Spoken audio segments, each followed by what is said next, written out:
Hello, good evening guys.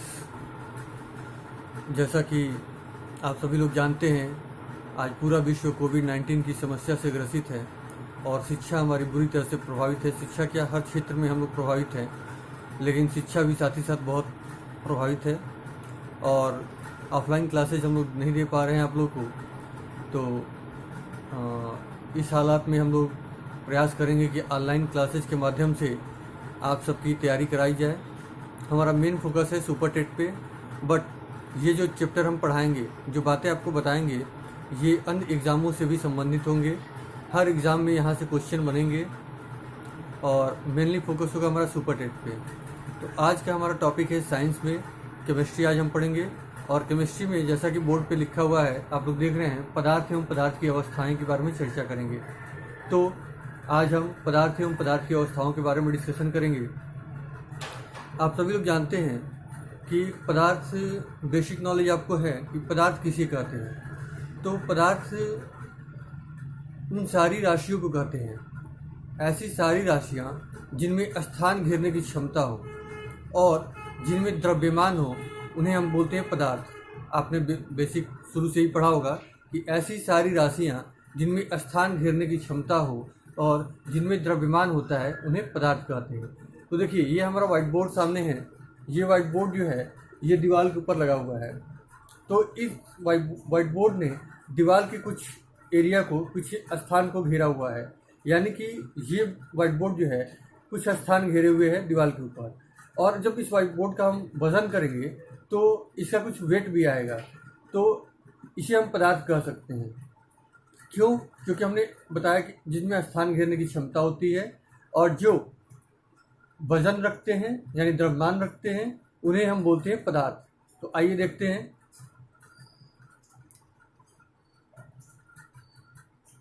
पहला, पदार्थ में स्थान घेरने की क्षमता होती है।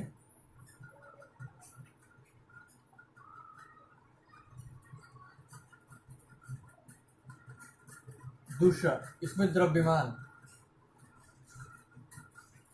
द्रव्यमान या जड़त्व का गुण पाया जाता है। ठीक है। तीसरा, इसमें गुरुत्वाकर्षण शक्ति होती है।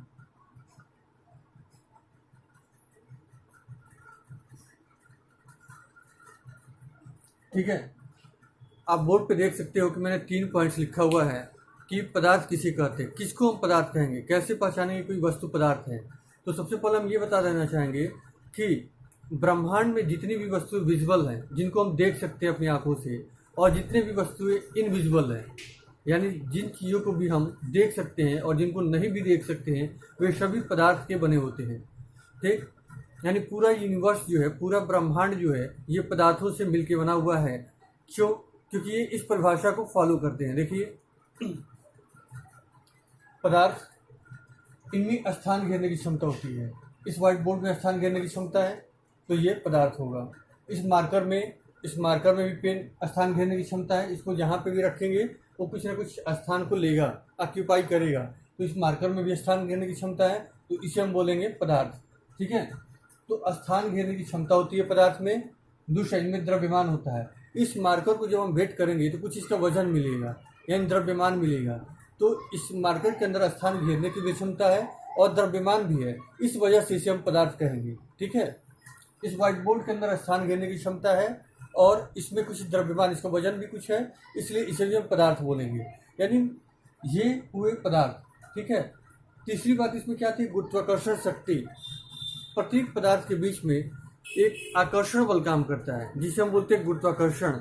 यानी जब भी दो पिंड हो, दो पदार्थ हो, जैसे ये हो गया, पेन हो गया, ठीक है, या फॉर एग्जांपल सबसे अच्छा एग्जांपल होगा चंद्रमा और सूर्य को ले लीजिए। आप देखते हैं कि सूर्य के चारों तरफ चंद्रमा घूमती है। ठीक है, सॉरी, चंद्रमा नहीं, अर्थ। सूर्य के चारों तरफ ये सन बना दिए और सन के चारों तरफ ये अर्थ घूम रहा है। ठीक है। तो सन के चारों तरफ ये अर्थ घूमता है। रीजन क्या है? रीजन ये है कि इनके बीच में गुरुत्वाकर्षण बल काम करता है। चंद्रमा और अर्थ के बीच में एक आकर्षण बल काम करता है जिसे हम बोलते हैं गुरुत्वाकर्षण बल। तो चंद्रमा भी एक पदार्थ है और क्या है, सूर्य भी एक पदार्थ है। क्यों? क्योंकि ये यूनिवर्स में, आकाश में सूर्य ने एक निश्चित स्थान को घेरे हुए है और सूर्य में भी वजन होता है, इसलिए वो भी एक पदार्थ है।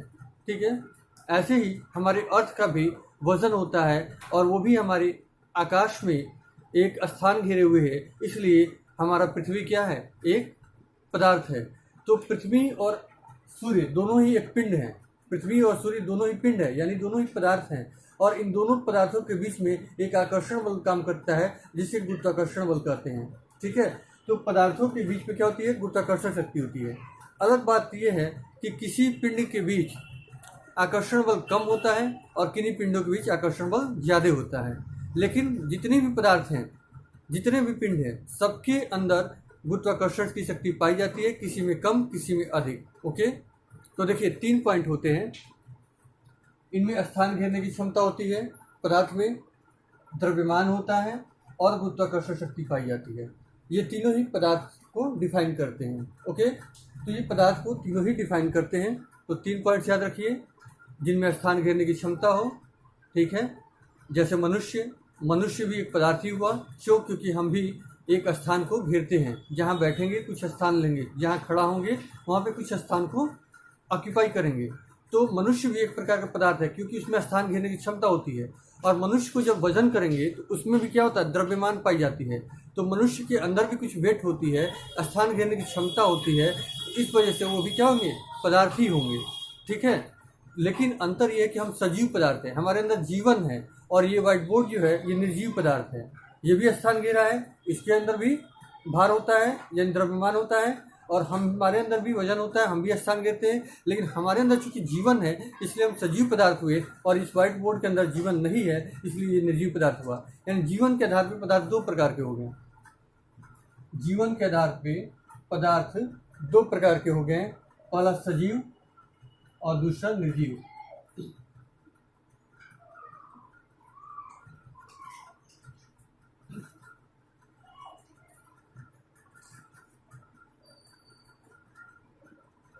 ठीक है, जीवन के आधार पर पदार्थ 2 प्रकार के हो गए, सजीव और निर्जीव।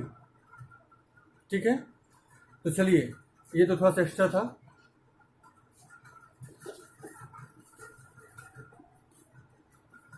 पदार्थ की परिभाषा आपने जान ली, द्रव्यमान और भार में भी अंतर होता है, इसको भी बताया जाएगा क्या होता है। तो ये हो गया पदार्थ की परिभाषा। ठीक है,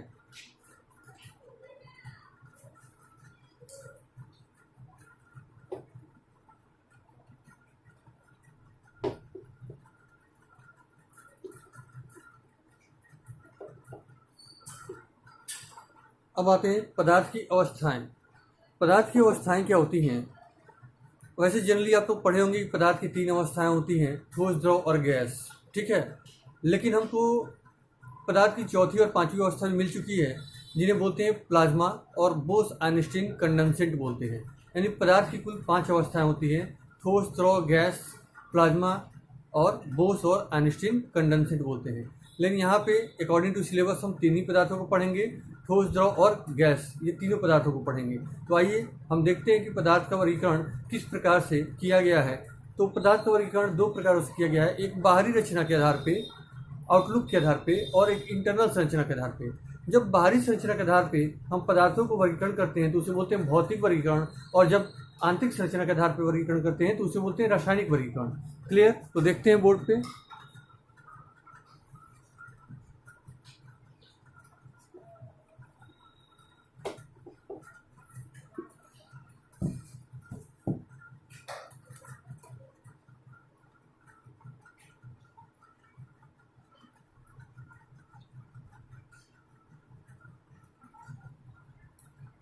पदार्थ का वर्गीकरण। ठीक है, पदार्थ का वर्गीकरण तो बाहरी संरचना के आधार पर पदार्थ का वर्गीकरण भौतिक वर्गीकरण होगा। तो लिखते हैं इसको।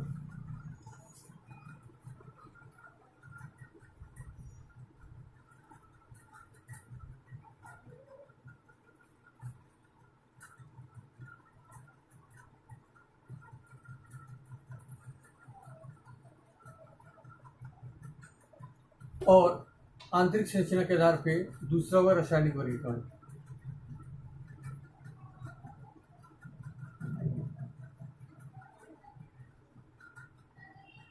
ठीक। यानी पदार्थ को कुल दो प्रकार से विभाजित कर सकते हैं, भौतिक आधार पे, रासायनिक आधार पे। तो भौतिक आधार पे पदार्थ जो होते हैं ये तीन प्रकार के होते हैं। कैसे होते हैं? ठोस, द्रव और गैस।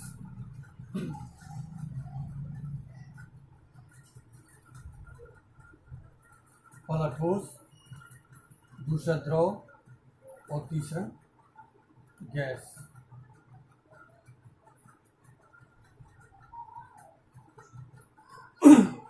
ठोस, द्रव और गैस, ये तीन प्रकार के पदार्थ होते हैं भौतिक के आधार पे।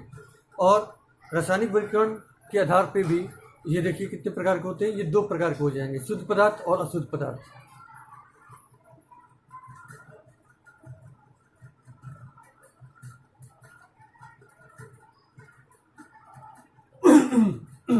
सॉरी।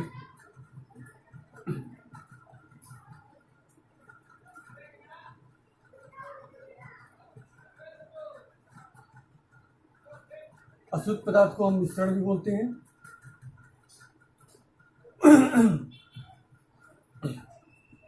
क्योंकि लाइट की प्रॉब्लम है, सॉरी, लाइट की प्रॉब्लम है अभी रात को, सॉरी।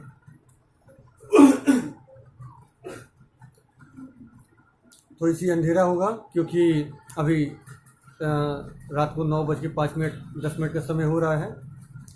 तो प्रॉपर आपको, हालांकि लाइट हमको लग रहा है कि ठीक है, विजुअल है बोर्ड, आप देख सकते हैं इसके ऊपर। देखिए पदार्थ का वर्गीकरण जो है, भौतिक वर्गीकरण, ये तीन प्रकार के बताते हैं, ठोस, द्रव और गैस। ठोस क्या होते हैं?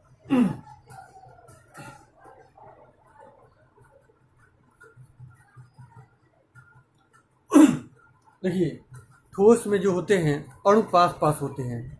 जैसे मान लीजिए कि किसी ठोस वस्तु के अंदर 5 कण हैं, तो पांचों पास पास होंगे।